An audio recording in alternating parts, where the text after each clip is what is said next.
RRB JE civil engineering का subject wise distribution, यानी कि आप कई सारे बच्चों का ये सवाल है कि सर किस सब्जेक्ट को हमें ज़्यादा फोकस करना चाहिए, किस सब्जेक्ट से हमें ज़्यादा सवाल पूछे जाते हैं, ठीक है ना। आरआरबी जेई में कौन कौन सा सिलेबस होता है, कौन कौन से सब्जेक्ट पूछे जाते हैं।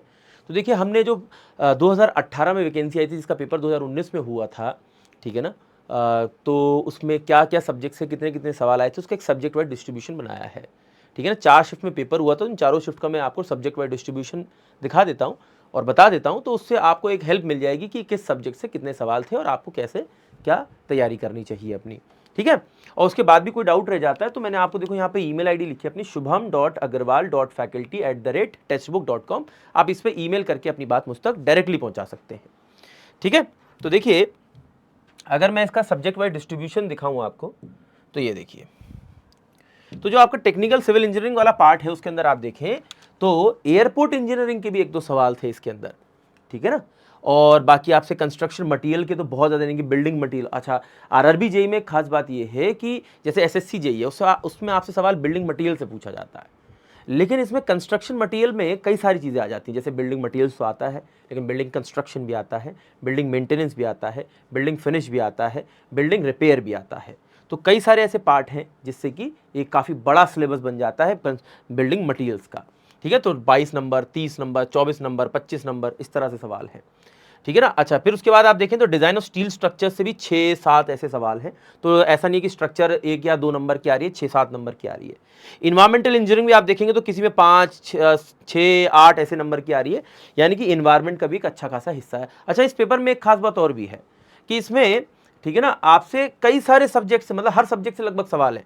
अगर कोई एक सब्जेक्ट इन्होंने बख्शा है तो वो पर्टिकुलरली हाइड्रोलॉजी है, ठीक है ना। उसका भी एक सवाल था जो भी मैंने हाइड्रोलॉजी में डाल दिया क्योंकि वो हाइड्रोलॉजी का था, लेकिन उसको आप ज़्यादा रिलेट कर सकते हैं इरिगेशन से।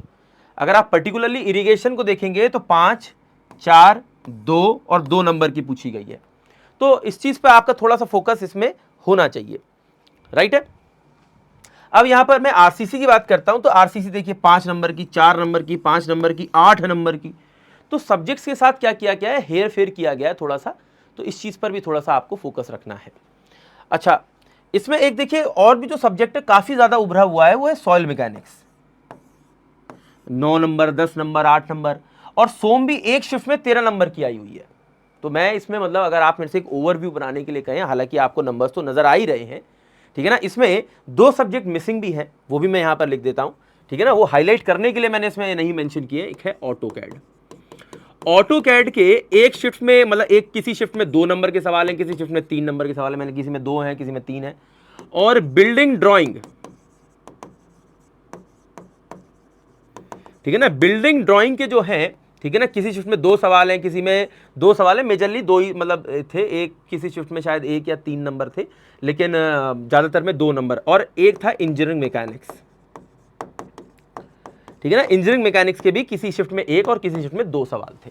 तो बेसिकली हम लोग देखिए ज़्यादातर क्या करते हैं, एसएससी जेई जैसे एग्जाम्स के लिए स्टडी करते हैं जिसके अंदर एक तो ऑटो कैड नहीं आता, बिल्डिंग ड्राइंग नहीं आता, इंजीनियरिंग मैकेनिक्स नहीं पूछा जाता है। तो ये 3 सब्जेक्ट्स पर आपका थोड़ा सा ध्यान होना चाहिए। दूसरा, कंस्ट्रक्शन मटेरियल के अंदर जो है बिल्डिंग कंस्ट्रक्शन पर काफ़ी फोकस होना चाहिए, क्योंकि इसका एक बहुत, मतलब आप देखिए बाकी सब्जेक्ट कहाँ 5 नंबर, 7 नंबर, 6 नंबर, बहुत ज़्यादा 10 नंबर, लेकिन यहाँ सीधे 22, 24, 30, 25 नंबर ऐसे सवाल पूछे जा रहे हैं, क्योंकि इसमें सिर्फ बिल्डिंग मटेरियल नहीं है, इसमें बिल्डिंग मटेरियल के साथ building construction, building maintenance, building repair और बिल्डिंग फिनिश, ये पूरा पार्ट है जो कि और किसी एग्जाम के लिए नहीं पूछा जाता। तो आप अगर आरआरबी जेई के लिए प्रिपेयर करें तो इन छोटी छोटी बातों का खास ख्याल रखें। हालांकि मैं इसका जो आप चाहें तो इसका स्क्रीनशॉट भी ले सकते हैं, वरना मैं इसका पीडीएफ अपने टेलीग्राम ग्रुप में डाल दूंगा। इसका नाम है Shubham Agarwal sir textbook video की, ठीक है ना। मतलब डिस्क्रिप्शन में मेरा टेलीग्राम ग्रुप का लिंक है, उसको आप क्लिक करेंगे तो आप टेलीग्राम ग्रुप को ज्वाइन कर पाएंगे। जो नया है मैं उसको बता भी देता हूँ कैसे। सिंपल है, जैसे अपना ये चैनल है, ठीक है ना, और इसके अंदर अपनी कोई भी जैसे वीडियो खोल लेंगे, जैसे मेरी जो AEJ टेक्स्ट बुक अपना चैनल है, ठीक है ना। तो अब अगर आप देखेंगे तो होम पेज पे मैंने आपकी आरआरबी के लिए प्लेलिस्ट भी बना रखी है, और आपकी आरआरबी जेई को लेकर मैंने इसमें पेपर सोल्यूशन भी आप लोगों को करा रखा है, तो वो भी आप देख सकते हो। तो जैसे मान लेते हैं कोई वीडियो है, ठीक है ना, आपने खोली, इसमें आरआरबी की आपको पूरी इन्फॉर्मेशन भी मिल जाएगी। तो इसी के डिस्क्रिप्शन में अगर आप जाएंगे तो यहाँ पे join Shubham sir Telegram channel है, इस पर क्लिक करा, ज्वाइन कर लिया। जो आरआरबी जेई के लिए बच्चे हैं जो प्रिपेयर करना चाहते हैं आरआरबी जेई के लिए, क्योंकि नोटिफिकेशन अब हमारे सामने है, ठीक है ना। मैंने इसके लिए एक नया आप लोगों के लिए क्लास शुरू किया है जिसमें कि नॉन टेक्निकल और टेक्निकल आपको सब कुछ पढ़ाया जा रहा है। इसको ज्वाइन करने के लिए आप देखिए यहाँ पर join AEJ civil text book super coaching लिखा है, इस पर क्लिक करेंगे तो टेक्स्ट बुक की वेबसाइट पर पहुँच जाएंगे। यहाँ पर क्लिक करेंगे तो सुपर कोचिंग, और आप एईजे एग्जाम पे क्लिक करेंगे तो इसमें आरआरबी जेई जो है, अगर आप देखें नीचे मूव करने पे लिखा हुआ आ रहा है, तो आप आरआरबी जेई को एक्सक्लूसिवली ज्वाइन कर सकते हो। लेकिन मैं ये रिकमेंड नहीं करूंगा, क्योंकि टेक्स्ट बुक पे हमने एक बहुत अच्छा ऑप्शन बनाया बच्चों के लिए, वो है, ठीक है ना, एईजे सिविल सुपर कोचिंग। क्योंकि आप आरआरबी का पेपर देने जाएंगे तो आप एसएससी का भी तो देने जाएंगे, आप हो सकता है बीपीएससी का भी तो देने जाएंगे, हो सकता है आपको यूपी ट्रिपल एससी में भी आप एलिजिबल हो सकता है अन्य किसी एग्जाम में भी एलिजिबल हो। तो ये क्या है, नेटफ्लिक्स टाइप का एक सब्सक्रिप्शन आपको मिल जाएगा, जिसके माध्यम से आप एसएससी की क्लास, चाहे सीबीटी 1 हो चाहे सीबीटी 2 हो, आरआरबी की क्लास, ठीक है ना, जैसे ये एसएससी की सीबीटी 2 की क्लास है, ये आरआरबी जेई की सीबीटी 2 की क्लास है, ये एसएससी जे 2025 की सीबीटी 1 की क्लास है, ठीक है ना, ये आपकी रेलवे की नॉन टेक्निकल सीबीटी 1 वाली की क्लास है। ऐसे मल्टीपल एग्जाम्स की क्लासेज इसके अंदर चलती हैं, तो आप सारे एग्जाम्स की अपनी एईजे एग्जाम्स की क्लास कर पाएंगे। एक दूसरा, इसके अंदर मल्टीपल एग्जाम्स की इसी तरह से टेस्ट सीरीज हैं, चाहे आरआरबी है, डीडीए है, जेएसएससी जेई है, जो भी आपके एग्जाम्स हैं उसी इसके रिलेटेड नोट्स भी हैं, चाहे वो नॉन टेक है, मध्य प्रदेश की जीके, राजस्थान की जीके, या जहाँ कर भी आप पेपर देने जा रहे हैं, हो सकता है एमपी सब इंजीनियर का देने जाए, हो सकता है राजस्थान का पेपर देने जाए, तो उनकी नॉन टेक्निकल की क्लासेज और टेक की क्लासेज सबकी चल रही है। तो मल्टीपल एग्जाम्स का आप एक्सेस एक सब्सक्रिप्शन में, और इसके साथ सबसे इंपॉर्टेंट आपको एईजे बुक भी मिलती है, प्रैक्टिस बुक। इसके अंदर 5000 से भी ज़्यादा क्वेश्चन है विद क्वेश्चन एंड सॉल्यूशंस। तो उसके माध्यम से आप क्या कर पाएंगे, आप क्वेश्चन प्रैक्टिस भी कर पाएंगे, किस एग्जाम में किस तरह का क्वेश्चन आया, ठीक है ना। इसको सब्जेक्ट वाइज भी बांटा गया है, उसमें टॉपिक वाइज भी बांटा गया है, ठीक है। तो हिंदी इंग्लिश दोनों लैंग्वेज में, आप जिस लैंग्वेज में लेना चाहो एक। और ये पूरा सब्सक्रिप्शन आपको जो है, ठीक है ना, विद बुक 4769 का दिख रहा है। ये और भी कम हो सकता है, ठीक है ना, जिसमें कि आप अप्लाई कूपन में जाके मेरा नाम लिख दीजिएगा।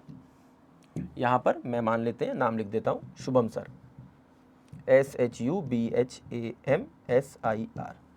सो जो भी बेस्ट सूटेबल प्राइस होगा, अब जैसे कि यहाँ पर क्या होता है, कभी कभी ऐसा भी हो जाता है कि टेक्स्ट बुक अपने प्राइसेस को ऑलरेडी इन्होंने पूरा अफोर्डेबल जो है, इंडिया से बेस्ट अफोर्डेबल प्रोग्राम आप लोगों के लिए बनाया हुआ है, क्योंकि आप सारे इंजीनियरिंग एग्जाम की तैयारी, इंजीनियरिंग कितने में होती है आपको भी पता है, ठीक है ना। तो अफोर्डेबल बनाया हुआ है कि हर एक बच्चा अपनी बुक भी मिल जा रही है, इसी में नोट्स भी हो जा रहे हैं, इसी में टेस्ट सीरीज भी है, इसी में क्लासेस भी हैं, ठीक है ना, और पूरा सब्सक्रिप्शन आप लोगों को, ठीक है ना, 4-4.5 रुपये में मिल रहा है, ठीक है। और हो सकता है कि जब आप इस वीडियो को देख रहे हो तो हो सकता है प्राइस हल्का बहुत वेरी हुआ हो, ठीक है, बल्कि इससे मेरे को लगता नहीं कि इससे ज़्यादा होगा, इससे कम ही हुआ होगा, अगर कभी हुआ भी तो, ठीक है ना, कभी कुछ डिस्काउंट आया टेक्स्ट बुक की तरफ से, ठीक है ना, तो उस समय भी आप शुभम सर लिखेंगे अप्लाई कूपन में, तो जो भी बेस्ट सूटेबल प्राइस उस समय मिल सकता होगा वो मिल जाएगा। हालांकि 99% केस में आपको बेस्ट सूटेबल कंडीशन में यही मिलने वाला है, ठीक है ना, जितना टेक्स्ट बुक की तरफ से मेरे पास रहता है, ठीक है ना। तो आप इस चीज़ को ऑप्ट कर सकते हैं और अपनी पढ़ाई को शुरू कर सकते हैं। A day wastage is a wasted day, ठीक है ना, it will never come back. So start your day, जितनी जल्दी स्टार्ट करेंगे उतनी जल्दी खत्म कर पाएंगे, नंबर 1, ठीक है ना, और जितनी जल्दी खत्म कर पाएंगे उतना ज़्यादा समय आपको मिलेगा रिवीजन और प्रैक्टिस के लिए एग्जाम के समय में, ठीक है ना। तो उससे कि आपको टाइम मैनेज करने का सही मौका मिलेगा। यदि आप लेट शुरू करते हैं, ठीक है ना, तो लेट शुरू करने पर आपके प्रैक्टिस और रिवीजन का समय उतना कम होता जाएगा एंड आपके लिए टाइम मैनेजमेंट उतना ही मुश्किल हो जाएगा। सो इन सारी बातों का अगर आप ध्यान रखते हैं तो आप आरआरबी जेईई को ईजिली क्रैक भी कर पाएंगे और कम समय में सिलेक्शन भी ले पाएंगे। और भी कोई डाउट रहता है तो ईमेल आईडी भी आपके पास है मेरी, वरना वीडियो के नीचे कमेंट करके भी अपनी बात मुझ तक पहुंचा सकते हैं। धन्यवाद।